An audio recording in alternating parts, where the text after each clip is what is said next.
ಜನ ಕಾಂಗ್ರೆಸ್ಸಿನ ವಿರುದ್ಧವಾಗಿ ಮಾತನಾಡಿದ್ರು ಕೂಡ ಅದು ಅವರಿಗೆ ಒಳ್ಳೆಯದಲ್ಲ.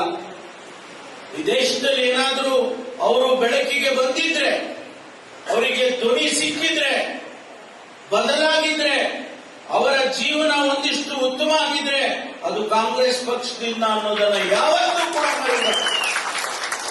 ಈಗ ಬಂದವರು ನಾಟಕ ಆಡೋದು, ಭಾರತೀಯ ಜನತಾ ಪಾರ್ಟಿಯವರು ಈಗ ಬಂದಿದ್ದಾರೆ ನಾಟಕ ಆಡೋದಕ್ಕೆ. ಯಾವ ಮಹತ್ವದ ಕೆಲಸ ಮಾಡಿಕೊಟ್ಟಿದ್ದಾರೆ ನಮ್ಗೆ ಅಂತ ಹೇಳಿ ನೋಡೋಣ. ಅವೆಲ್ಲರೂ ಹೇಳಿದ್ರು ಯಾವ ಕಾರ್ಯಕ್ರಮ ಕೊಟ್ಟಿದ್ದಾರೆ. ಇವತ್ತು ಇಷ್ಟು ವರ್ಷ 2014ರಿಂದ ಇಲ್ಲಿಯವರೆಗೂ ಕೇಂದ್ರದಲ್ಲಿ ಆಡಳಿತ ಮಾಡಿದ್ದೀರಲ್ಲ, ಒಂದು ಕಾನೂನು ಮಾಡಿದ್ದೀರಾ? ನಿಮಗೆ ತಾಕತ್ತಿದ್ರೆ ಈ ದೇಶದಲ್ಲಿ ಜಾತೀಯತೆ ನಿರ್ಮೂಲನೆ ಮಾಡ್ತೇವೆ ಅಂತ ಒಂದು ಸ್ಟೇಟ್ಮೆಂಟ್ ಕೊಡಬೇಕಾಗಿತ್ತು.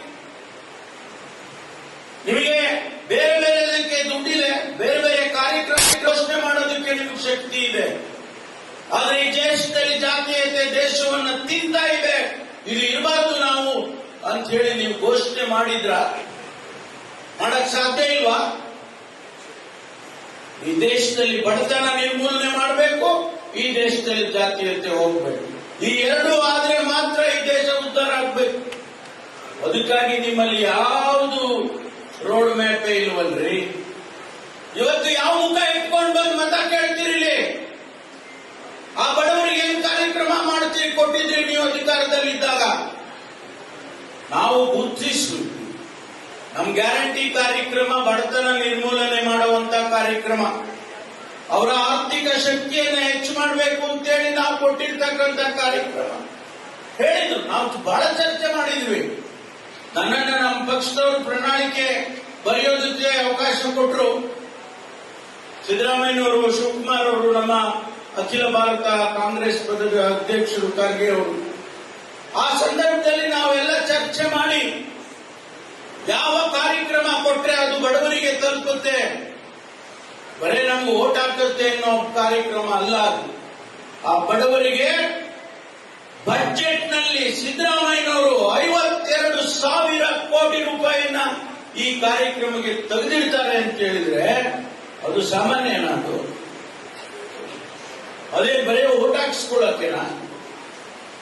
ಓಟ್ ಇರ್ಲಿ, ಅದು ಒಂದು ಕಡೆ ಇರಬಹುದು, ಆದ್ರೆ ಅವರ ಆರ್ಥಿಕ ಶಕ್ತಿಯನ್ನ ಉತ್ತಮ ಮಾಡುವಂತ ಕಾರ್ಯಕ್ರಮವನ್ನ ಈಗ ಟೀಕೆ ಮಾಡ್ತಿದ್ರಲ್ಲ, ಈಗ ಯಾಕಪ್ಪ ನೀವು ಬೇರೆ ಬೇರೆ ರಾಜ್ಯದಲ್ಲಿ ಕೊಡ್ತಾ ಇದ್ದೀರಾ? ನಿಮ್ಮ ಪ್ರತಿಯೊಂದು ಎಲೆಕ್ಷನ್ ಅಲ್ಲೂ ಕೂಡ ಇವತ್ತು ಎಲ್ಲ ರಾಜ್ಯದಲ್ಲೂ ಅದನ್ನೇ ಹೇಳ್ಕೊಂಡ್ಬರ್ತಾ ಇದ್ದೀರಾ. ಬಿಹಾರದಲ್ಲಿ ಅವ್ರು ಹೇಳಿದಾಗ ನಾವು ಹೋಗಿದ್ದು, ಬಿಹಾರಕ್ಕೆ ನಾವೆಲ್ಲ ಹೋಗಿದ್ವಿ.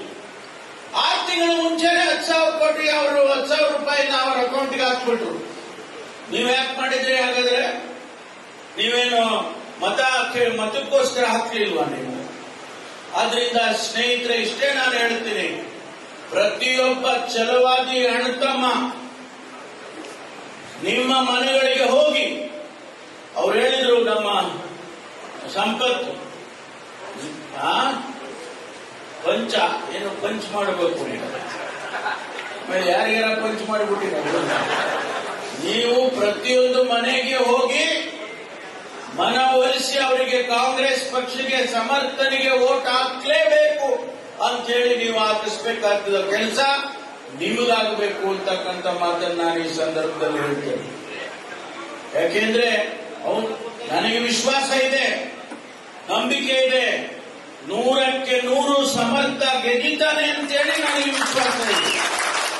ಆದ್ರೆ ನಿಮ್ಮ ಪಾಲೇನು? ನಿಮ್ಮದು ಪಾಲಿರ್ಬೇಕಲ್ಲ ಅಲ್ಲಿ.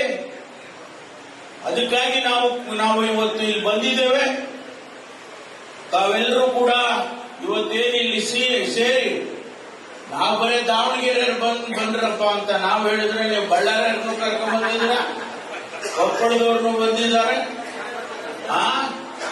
ಚಾಮರಾಜನಗರದವರು ಬಂದವ್ರೆ, ತುಮಕೂರಿನವರು ಬಂದವ್ರೆ, ಅಗ್ರಿಬೊನ್ನಳ್ಳಿಯವರು ಬಂದವ್ರೆ.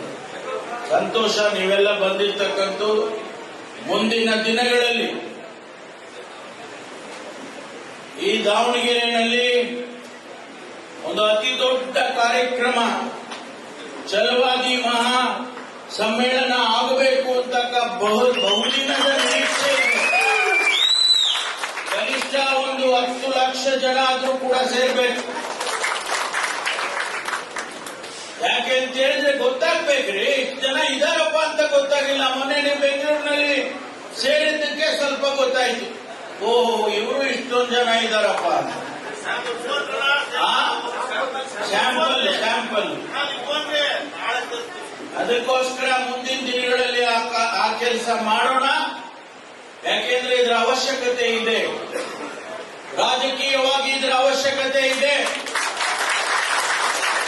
ಮತ್ತು ಅಭಿವೃದ್ಧಿ ದೃಷ್ಟಿಯಿಂದನೂ ಕೂಡ ಇದರ ಅವಶ್ಯಕತೆ ಇದೆ.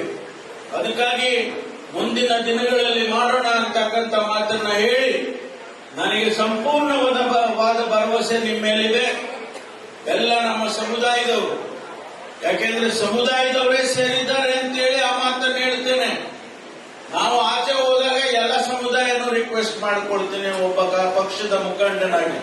ಹಾಗಾಗಿ ಇವತ್ತು ತಾವುಗಳು ನಮಗೆಲ್ಲ ಗೌರವ ಬರಬೇಕು ಅನ್ನೋದಾದ್ರೆ ಒಂದು ಓಟು ಕೂಡ ಮಿಸ್ ಆಗಬಾರ್ದು, ಒಂದು ಓಟು ಮಿಸ್ ಆಗಬಾರ್ದು. ಅದನ್ನ ನೀವು ಸಮರ್ಥನೆಗೆ ಹಾಕುವುದರ ಮೂಲಕ ಅವನನ್ನ ಗೆಲ್ಲಿಸಿಕೊಡ್ಬೇಕು ಅಂತೇಳಿ ನಾನು ನಿಮ್ಮಲ್ಲಿ ಮನವಿ ಮಾಡಿಕೊಂಡು ತಮ್ಮೆಲ್ಲರಿಗೂ ಕೂಡ ನನ್ನ ಅಭಿನಂದನೆಗಳನ್ನ ಹೇಳಿ ನನ್ನ ಮಾತು ಮುಗಿಸ್ತೇನೆ. ಎಲ್ಲರಿಗೂ ನಮಸ್ಕಾರ.